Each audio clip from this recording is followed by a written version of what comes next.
All right, what is up, everybody? So I'm going to answer the most common question I get when it comes to sports cards, and that is, I have these cards from the 70s and 80s. What should I do with them? Okay, so it's actually a very simple answer. So I'm going to give you guys a little bit of a history lesson here. So go back to the 70s, 80s, and 90s. This was considered the junk era of sports cards because sports cards back then were massively overproduced. I'll give you an example, like Ken Griffey Jr.'s rookie card from 1989. His card, there's, man, tens of thousands of this card printed.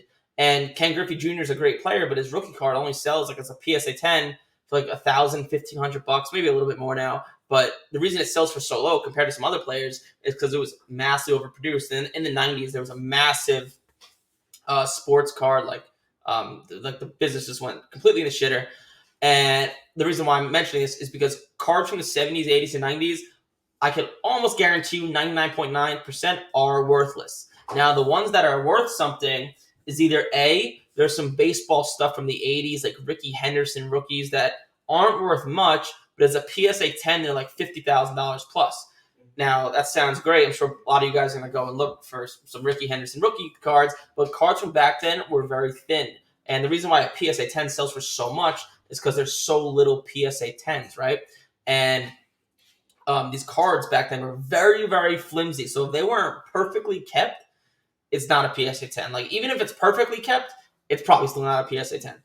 So, like, if you guys have cards from back in the day, like 1986 Fleer Michael Jordan rookies, 1984 Star Michael Jordan stuff from the 80s, that could be worth something. But what you really want to be looking for if you have cards from back then is basketball from the 90s. So there's inserts of like all sorts of stars, like early 2000 stars that were rookies in the 90s. Tracy McGrady, Vince Carter, Kobe, Shaq. There's so many like weird cards that you've never heard of from the 90s that are worth a ton of money. So if you have cards from back then, that's what you want to be looking for. I can't tell you how many times people will say, I have all these old cards, what do you think? And they're just completely worthless. Like, you wouldn't even find someone. Like, there's like collectors would rather not have the cards for free and have the space rather than have a ton of junk cards from the 70s or 80s.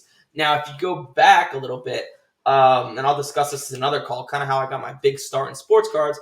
So the golden era of sports cards was the 1950s.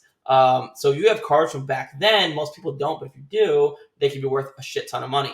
So like 1952 Mickey Mantle rookies from Topps. So like, long story short, 1952 was the first year Topps was around. It was the first year of business, and also that was Mickey Mantle's first Topps card. His Mickey Mantle's rookie year was actually 1951, but his first 1952 Topps card is like the holy grail of sports cards. So stuff from the 50s will sell for a ton. And just below that, there's cards from the 40s like Jackie Robinson's, 30 Gowdy Ruths, 1920s, 1910s, Ty Cobb's, Honest Wagner's, of course.